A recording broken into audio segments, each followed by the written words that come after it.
मैं समझाता हूँ।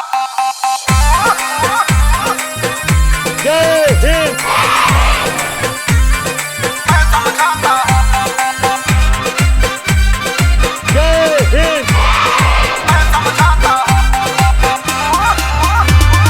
जब जब पाप बढ़े धरती पर ले लेंगे अवतार, मथुरा में मेरे कृष्ण कन्हैया, अवध नगर में राम, अवध नगर में राम। जब जब पाप बढ़े धरती पर ले लेंगे अवतार, मथुरा में मेरे कृष्ण कन्हैया, अवध नगर में राम। लालच में हिंसा ही हिंसा मैं बतलाता हूँ, मैं बतलाता हूँ।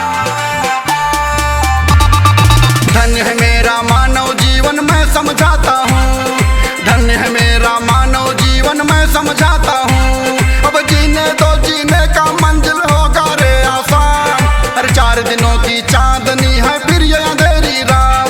धोखा देकर औरों को धोखा ही पाता हूँ, ही पाता हूँ। धन्य है मेरा मानव जीवन मैं समझाता हूँ, धन्य है मेरा मानव जीवन मैं समझाता हूँ।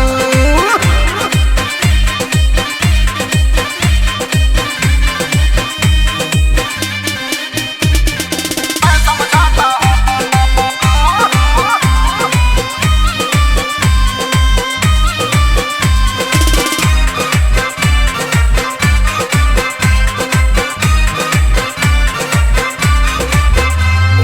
पेड़ लगाकर बाबुल का तुम आम कहाँ से पाओगे, 16 आने सत्य वचन है अंत घड़ी पछताओगे। घरे पछताओगे। पेड़ लगाकर बाबुल का तुम आम कहाँ से पाओगे, 16 आने सत्य वचन है अंत घड़ी पछताओगे। अपना पराया कहकर खाली सपने सजाता हूँ, सपने सजाता हूँ। धन्य है मेरा मानव जीवन मैं समझाता हूँ, धन्य है मेरा मानव जीवन मैं समझाता हूँ।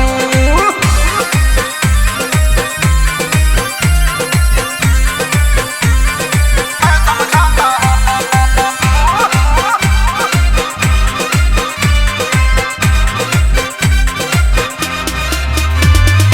जाने अनजाने की बाणी से सबको भरमाओ ना, आने वाली अपनी पीढ़ी को प्यारे उलझाओ ना। कुमार न ठाना है। करगना बरेली बदायूं रोड पंडू ज्वेलर्स जाना है, संजय फैजाबादी संग मंजेश कुमार ने ठाना है।